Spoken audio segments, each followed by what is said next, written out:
palabra de Dios para ti, iglesia remanente, una iglesia diferente.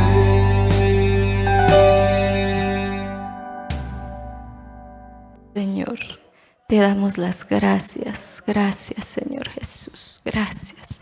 Gracias, Espíritu Santo. Te bendecimos, Señor. Gracias. Gracias, gracias, hermanos. Gracias. Qué hermosa adoración. Pueden tomar asiento. Vamos a seguir en la misma línea en lo que estábamos hablando sobre la presencia del Señor. Yo le puse como nombre a mi tema: ¿de qué lado quieres estar? Así que quiero, por favor, que vayamos a 2 de Samuel 6:11. Por favor, para los que trajeron Biblia. Amén. Y la palabra de Dios se lee así. Y estuvo el arca de Jehová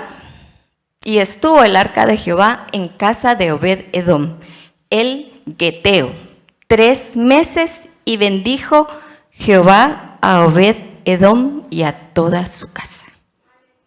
Aquí nos cuenta la historia del privilegio que tuvo un hombre, ¿verdad?, de tener el arca del pacto en su casa. Pero como todos sabemos, antiguamente la presencia de Dios era representada por el arca del pacto, ¿verdad? Dice que Dios hizo un pacto con los hijos de Israel a través de Moisés, y el arca estaba colocada en el tabernáculo, en el lugar santísimo. Y no cualquier hombre podía entrar ahí. Pues cuando Moisés estaba vivo, Moisés entraba al lugar santísimo. El sumo sacerdote también era el que tenía pues la autoridad de entrar al lugar santísimo. Pero dice que había ciertas especificaciones para poder entrar. No era nada más de que usted o la persona entrara cuando quisiera, ¿verdad? De hecho, habla que una vez al año entraban y hacían holocausto por los pecados del pueblo de Israel.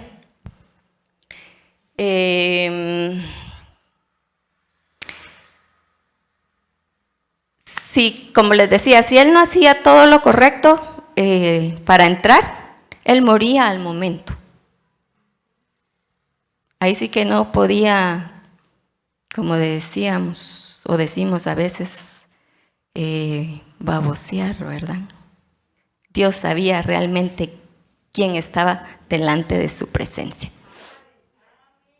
El arca dice que iba delante del pueblo de Israel como símbolo de la presencia de Dios y los guiaba, ¿verdad? Muchas veces fue llevada a batallas para obtener la victoria. Entonces mi pregunta es, ¿cómo un elemento tan sagrado podía estar en la casa de Obed-edom?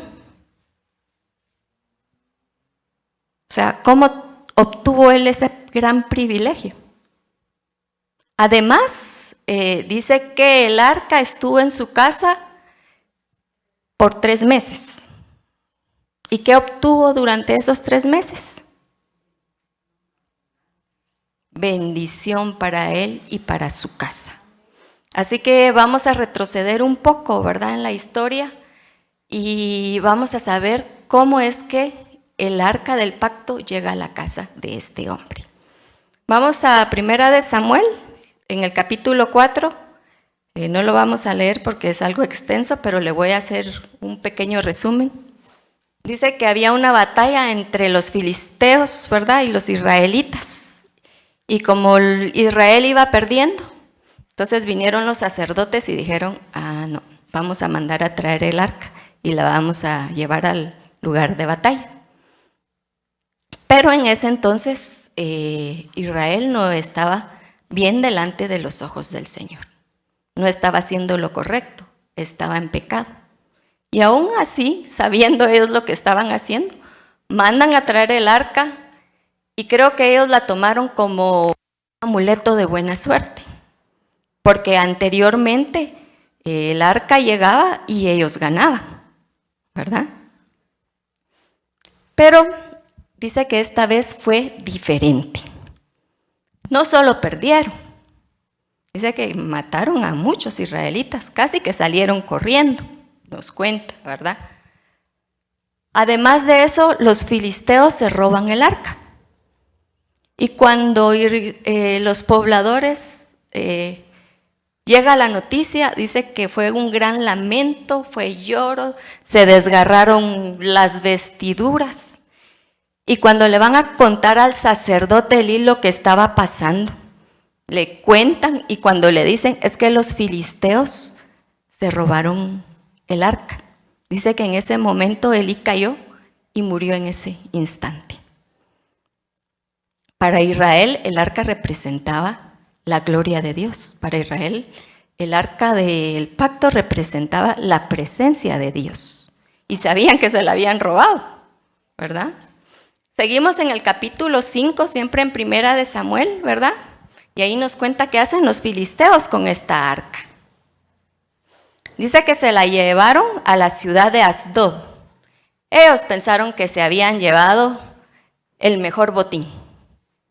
Yo puse, creo que tengo por acá una imagen de cómo era el arca. El arca era de oro. O sea que para ellos, pues, qué lindo, ¿verdad? El gran tesoro que se habían llevado, pero no sabía lo que les esperaba.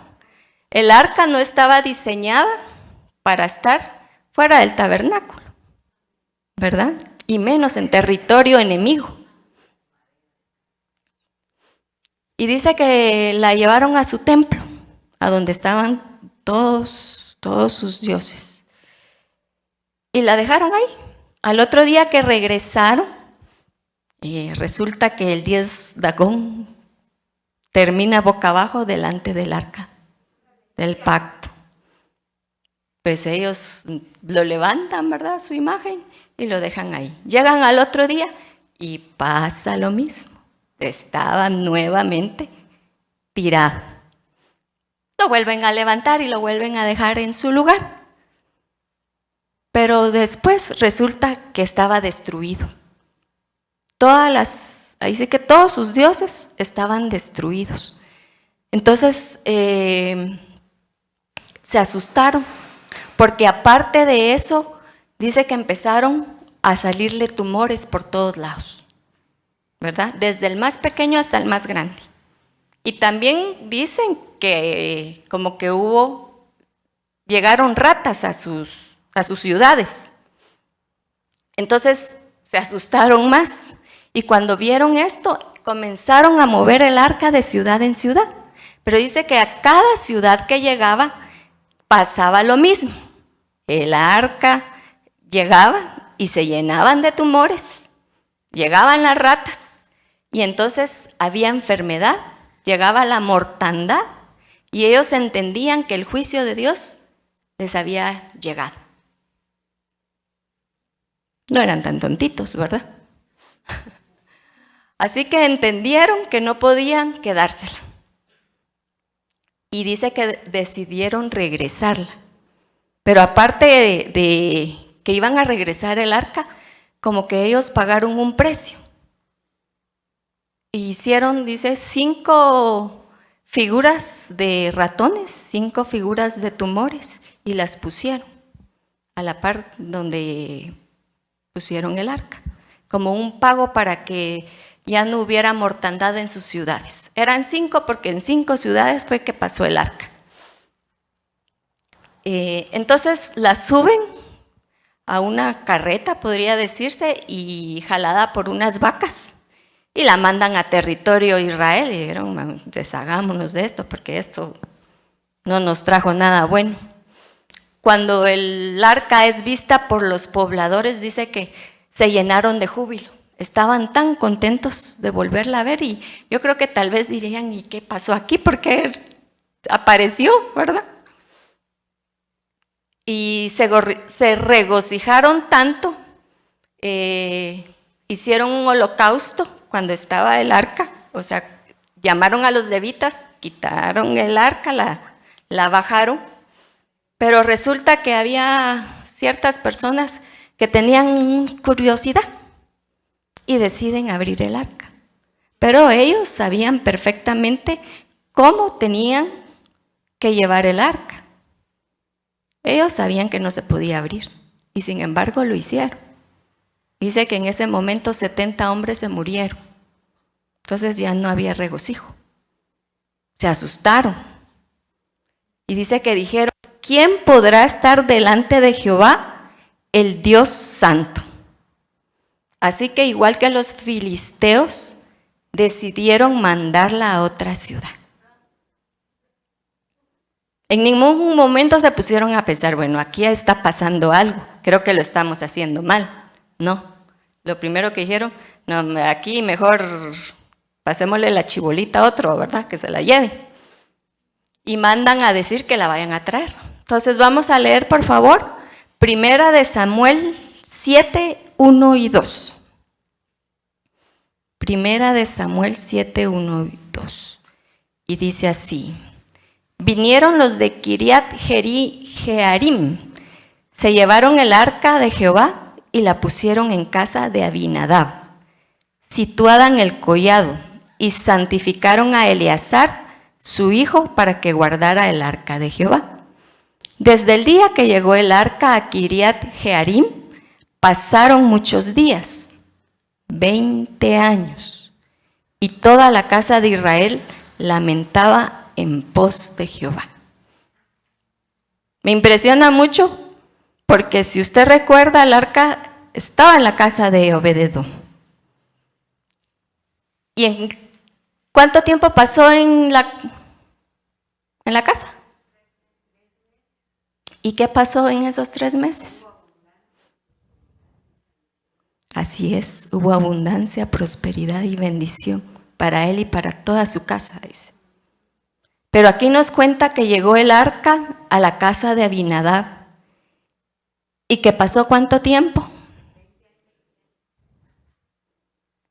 ¿Y qué pasó en 20 años? Pues no pasó mayor cosa porque no había bendición. No pasó lo mismo que pasó en la casa de Obed-edom. Dice que nada pasó. Lo único que había ahí era lamento y lloro. ¿Sí? Lloraban porque decían que Dios los había abandonado. Cuando no era así, ellos habían abandonado a Dios. Así que hoy quiero hacerle un par de preguntas. Y mi pregunta es, ¿cuántos años lleva usted de lamentarse de lo mismo? ¿Hay algo en su vida de lo cual se sigue lamentando hasta el día de hoy? ¿Cuántos años tiene usted de cristiano? ¿5? ¿10? ¿15? ¿20? Yo creo que aquí hay más de 20. Yo llevo como aproximadamente 20 años de haber conocido a Jesús. Pero lleva esos mismos años lidiando con el mismo dolor, con el mismo pecado, con la misma circunstancia. El pecado es recurrente, que a veces hay uno que como que no lo podemos quitar de encima, que ahí está, y sí, pasa el año y ahí está, y el otro año y ahí está. Y a veces nos lamentamos de lo que está pasando en nuestra vida.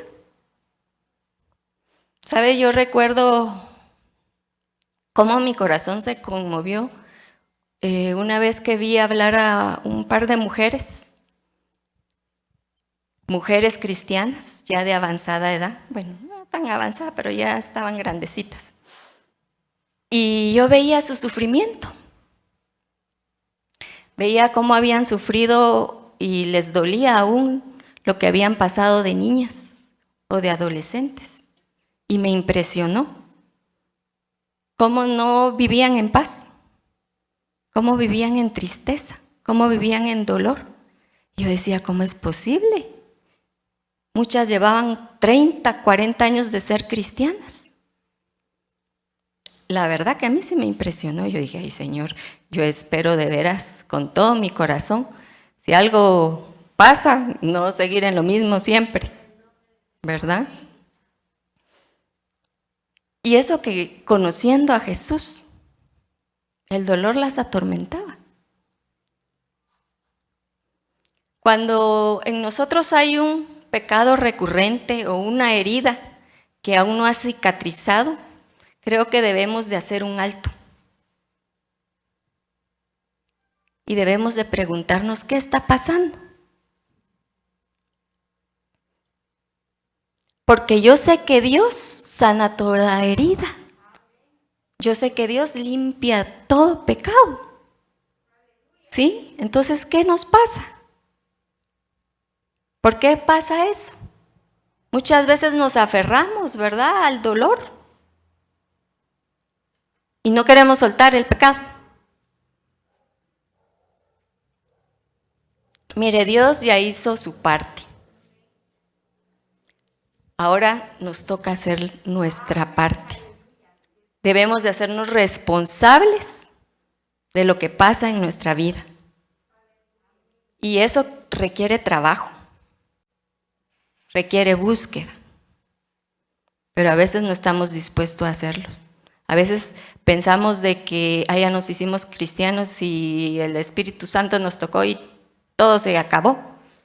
Y después cuando salimos de un encuentro o salimos nos damos cuenta que la vida sigue igual y que a veces sí hay cosas que Dios limpió, hay cosas que Dios nos sanó, pero si no las soltamos 100%, vamos a seguir con eso. Entonces debemos reconocer que tenemos un problema. Eso es lo primero, reconocerlo. Entonces vemos un abismo entre la casa de Abinadab y la casa de Obed-edom. Y yo le pregunto, ¿de qué lado de la historia le gustaría estar a usted? ¿Del lado de la casa de Obed-edom o del lado de la casa de Abinadab? Yo creo que todos decimos, yo quiero estar del lado de la bendición.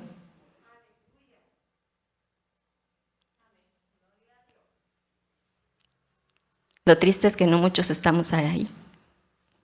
O aún estamos en la casa de Abinadab. O ciertas áreas de nuestra vida todavía siguen ahí. Y no somos libres completamente. Sí, a veces menospreciamos la presencia de Dios. Y a veces tenemos tiempo para todo menos para Dios. Tenemos la Biblia, pero muchos la usan como un amuleto. Así como lo hicieron los israelitas cuando se la llevaron a la batalla. Yo he visto en algunas casas que tienen la Biblia abierta en el Salmo 91, en un pedestal.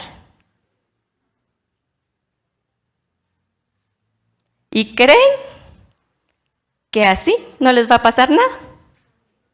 Con la Biblia ahí, como un amuleto. Y la Biblia no es un amuleto. ¿Sí? La Biblia hay que leerla. ¿Verdad? La Biblia hay que vivirla, la Biblia hay que practicarla, la tiene que meditar, ¿sí? Debemos de razonar en lo que estamos leyendo. Muchas veces salimos corriendo de nuestro trabajo y se nos olvidó y ahí en el carro un ratito una oración. A veces yo digo, a veces me pasa, ¿verdad? A veces tenemos tiempo para ver películas, para ir a hacer tantas cosas a la calle. Tenemos tiempo para los amigos, ¿verdad? Pero pasan los años y no pasa nada en nuestras vidas.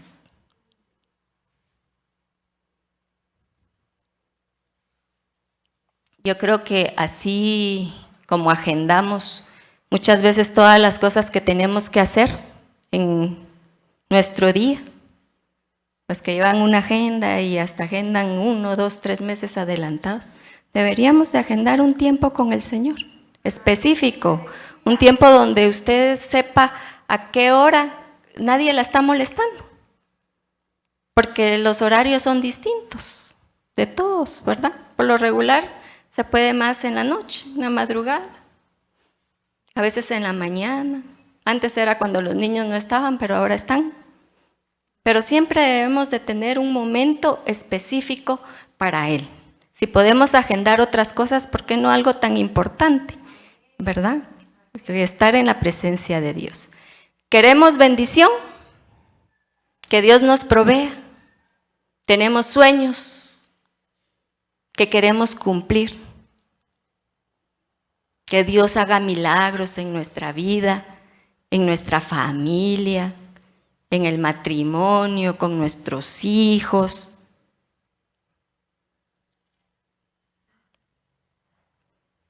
En el trabajo.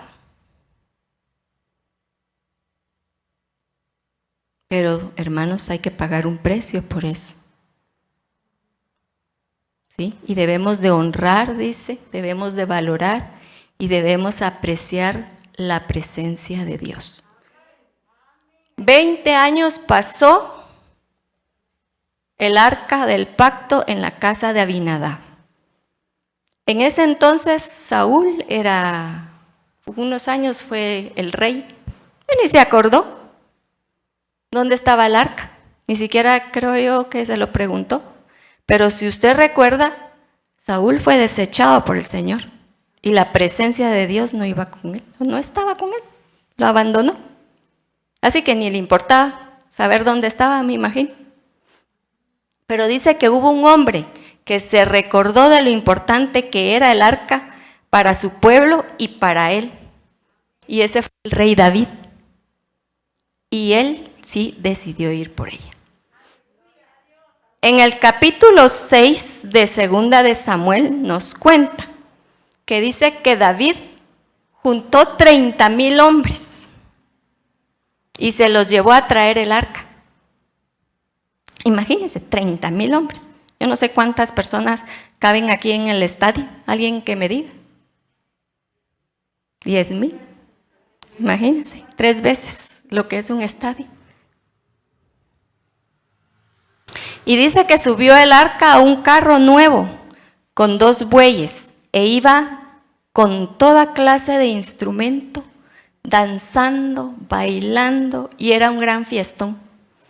Estaban felices de que el arca regresara.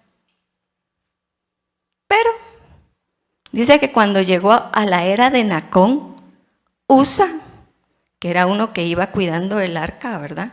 Yo creo que iban 2, extiende su mano cuando al parecer el arca se iba a caer o se movió. La cosa es que él extiende su mano y la toca. Y dice que el furor de Jehová se encendió y Usa muere ahí.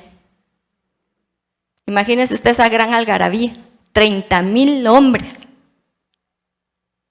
felices. Y de repente alguien toca el arca y cae muerto. Esa fiesta se volvió en una gran tragedia. Y quiero que vayamos por favor a 2 de Samuel 6:9. Y dice la palabra: y temiendo David a Jehová aquel día, dijo: ¿cómo ha de entrar en mi casa el arca de Jehová? De modo que David no quiso llevar a su casa, a la ciudad de David, el arca de Jehová, sino que la hizo llevar a casa de Obed-Edom el Geteo. David se dio cuenta que el arca debía de ser tratada con respeto y que no era a la manera que él quería, sino tenía que ser a la manera como Dios había dicho. Debemos entender que la presencia debe respetarse. Y no es a su manera, hermano, es a la manera de Dios. Y muchas veces queremos vivir a nuestra manera y no a la manera de Dios. Y a veces nos pasa. A mí me ha pasado. A veces he querido, no es así, pero sí, así es. Y después las consecuencias se pagan, ¿verdad? ¿Queremos bendición? Pero llevamos una doble vida. Vivimos muchas veces aquí en la iglesia Pero allá afuera somos otra cosa. Vivimos una vida a veces en pecado, alabamos a Dios con nuestra boca y después estamos emitiendo juicio contra los propios hermanos. ¿Sí? A veces hasta maldecimos con nuestra boca con la que adoramos. O chismeamos, ¿verdad? Adoramos a Dios, pero hay deslealtad, deshonestidad entre nosotros, en la casa, en el trabajo, en sus negocios. Y a veces pareciera que jugamos a ser cristianos y a jugar con Dios. Y con Dios no podemos jugar. Y muchos dicen, yo creo en Dios, pero a mi manera. Lo que les decía, qué gran error. Dice, la presencia se respeta. Y Dios le estaba enseñando a David que si quería su presencia, no iba a ser como él quería llevársela. Tenía que ser como Dios quería. Y David entendió eso. Y dice que sintió temor. Sabía que no podía jugar con la presencia de Dios. Así que David no se podía llevar el arca a su casa. Y así fue como el arca llegó a casa de Obed-edom, ¿verdad? El hombre que estábamos hablando del principio.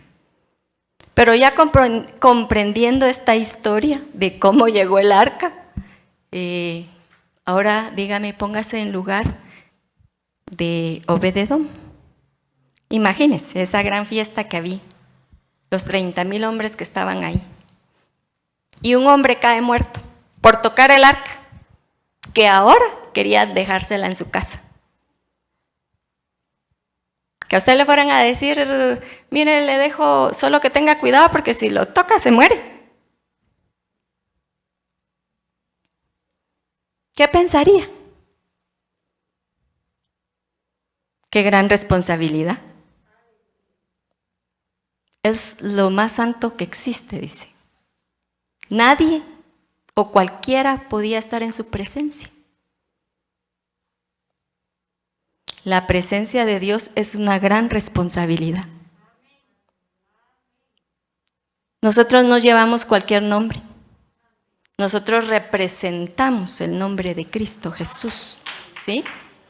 Cuando usted se maneja de una manera incorrecta, ¿a quién hace quedar mal?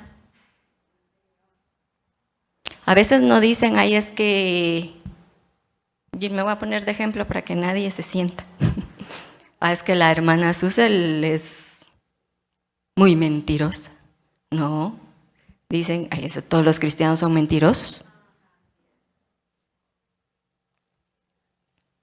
No solo somos nosotros, también es el nombre de Cristo. Y dice que debemos darle honor al nombre que llevamos.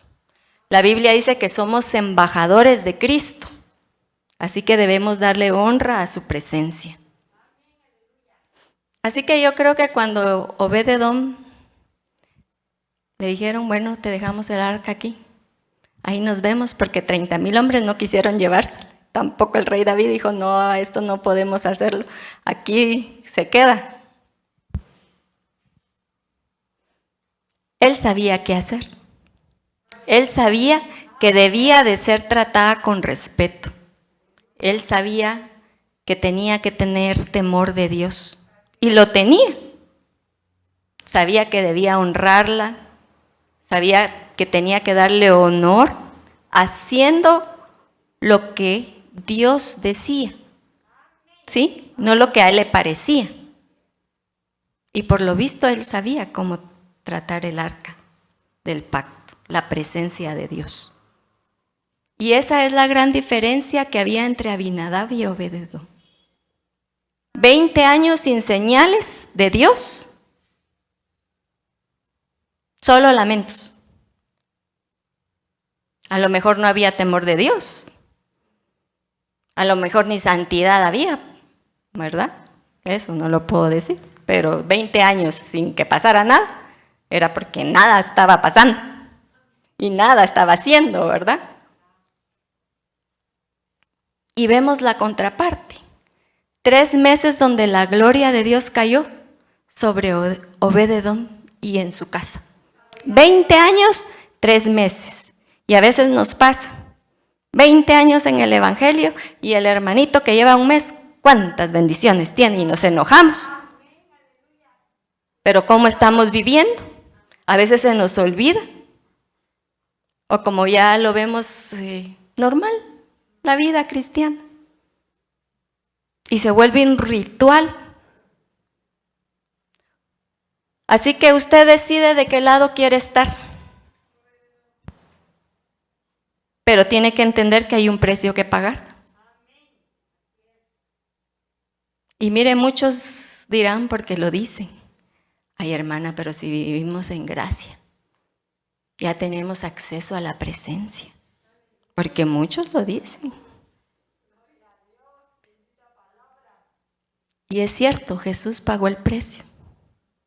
Dice que cuando Él murió, el velo se rasgó. Y gracias a eso nosotros tenemos acceso a la presencia. Pero la palabra dice también que debemos alcanzar la estatura del varón perfecto. ¿Sí? Eso quiere decir que usted tiene que crecer espiritualmente. ¿Sí? No nos podemos quedar igual. Esto es como ir a la escuela. Usted no puede pasarse toda la vida en kinder. Y así parece que aceptamos al Señor, damos el paso y ahí nos quedamos. 5 años, 10 años y no pasamos de ahí. No, tenemos que ir creciendo, paso a paso, pero avanzando, no quedándonos quietos, porque entonces no va a haber bendición. Nos vamos a pasar 20 años iguales. ¿Sí?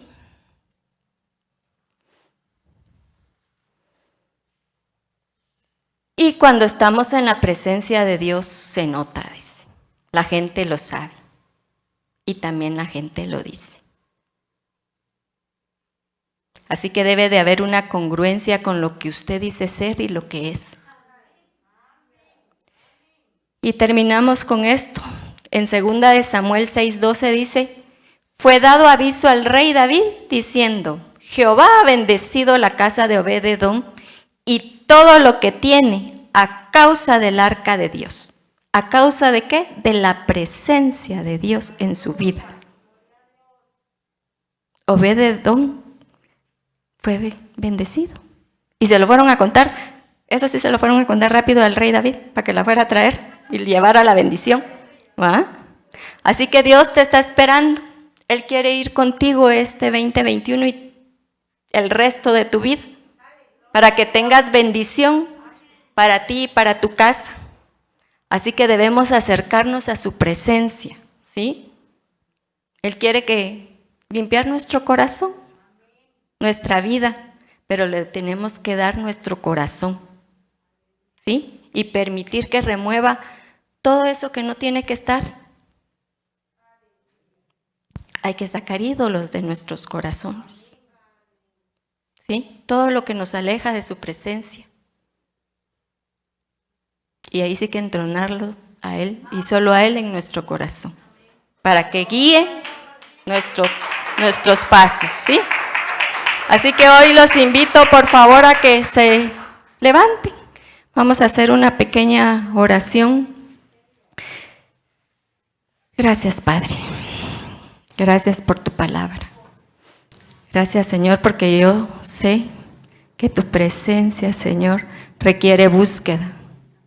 Gracias, Señor. Gracias, Señor, porque hoy entiendo que tu presencia también quiere respeto. A tu palabra hay que darle honra, Señor. A tu palabra hay que darle honor. Y sobre todo, Señor, permítenos hacerlo a tu manera y no a la nuestra, Señor Jesús. Gracias, Padre. Gracias. Ayúdanos, Señor, a portar tu nombre responsablemente, sabiendo, Padre, que yo soy portador de tu presencia, Señor Jesús. Gracias, Padre Santo. que yo pueda presentarme delante de ti, Señor, un día y decirte, Señor, di lo mejor de mí. Hice todo lo que estuvo en mis manos para poder acercarme todos los días a ti, Señor. Que yo pueda ser un aroma agradable a ti, Señor. Que podamos ser un aroma agradable a Él, Señor. Gracias, Padre. Gracias, Señor Jesús. Gracias. Gracias, Padre. Y hoy oramos, Señor, por el mes de agosto. Hoy te entregamos, Señor, este mes. Te entregamos los 31 días, Señor. Te pedimos, Señor, que en ese mes tú sigas con nosotros, que la salud esté en nosotros, Padre bendito, que la enfermedad no haya llegado a nuestro hogar, Padre Santo. Declaramos, Señor, que tú abres puertas de bendición, Señor, ese mes. Declaramos, Señor, que será un mes donde veremos tu gloria, Padre bendito.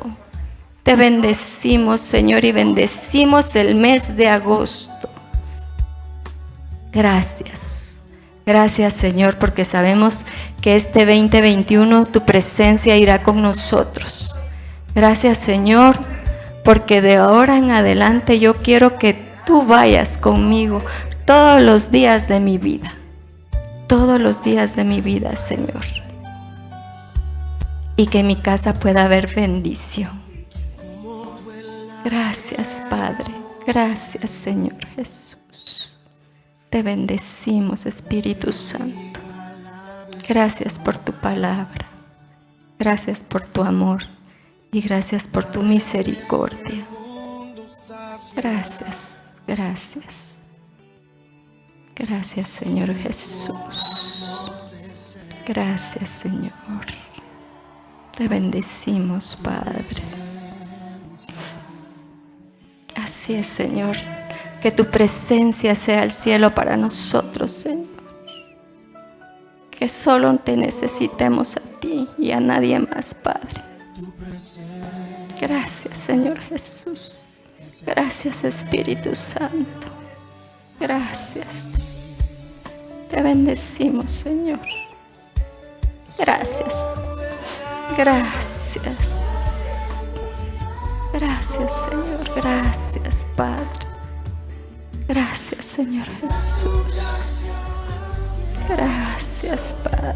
Gracias. Ayúdanos a ser cada día mejores, Señor. Ayúdanos, Señor, a estar en el lugar correcto. Ayúdanos, Señor, a elegir lo bueno, Señor. Ayúdanos a elegir tu presencia. Y danos fuerzas, Señor, para seguir avanzando. Gracias, Señor Jesús, gracias. Te bendecimos, Señor. Gracias, Señor, gracias. Gracias, Padre. Gracias, Señor Jesús.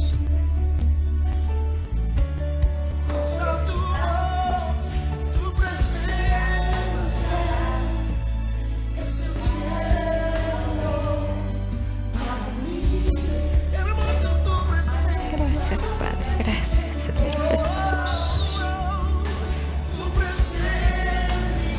Gracias, Señor.